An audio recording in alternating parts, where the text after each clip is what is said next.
Over smartness കാണിച്ച് വമ്പൻ ഒരു പണി വാങ്ങി കൂട്ടിയിരിക്കുകയാണ് ശ്രീരേഖ സായി കൃഷ്ണയുമായി കൂടി പവർ ടീമിന്റെ അധികാരം ഉപയോഗിച്ച് അപ്സരയ്ക്കും സിജോയ്ക്കും ഒരു പണി കൊടുക്കാനായിട്ട് ഒരുങ്ങി.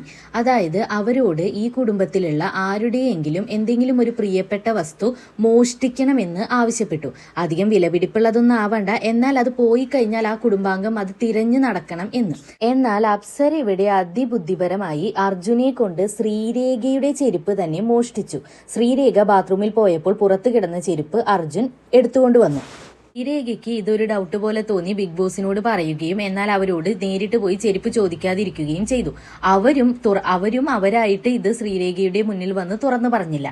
എന്നിട്ടിപ്പോൾ രാവിലെ ശ്രീരേഖ ഇടാൻ ചെരുപ്പില്ലാതെ ഗബ്രിയുടെയും അർജുന്റെയും സിജോയുടെയും ഒക്കെ പിന്നാലെ നിങ്ങളാണോ എടുത്തത് എന്ന് ചോദിച്ച ക്യൂട്ട്നെസ് വാരി വിതറി പിന്നാലെ നടക്കുന്നുണ്ട്. ചുരുക്കി പറഞ്ഞ ശ്രീരേഖ നന്നായി ഒന്ന് ഓവറാക്കാൻ ട്രൈ ചെയ്തതാണ്. കാരണം ശ്രീരേഖയുടെ അന്നത്തെ അവയവദാനത്തെ പറ്റിയിട്ടുള്ള ടാസ്കും അതുപോലെ ഇന്നലത്തെ പ്രേത പ്രാങ്കും ഒക്കെ ഹിറ്റായതല്ലേ. അപ്പൊ ഇതും വമ്പൻ ഹിറ്റാകുമെന്ന് ശ്രീരേഖ വിചാരിച്ചു. എന്തായാലും നല്ല അസല് പണി കിട്ടി. തന്റെ ചെരുപ്പ് എല്ലാവരോടും ചോദിച്ച് നടക്കുകയാണ് ശ്രീരേഖ.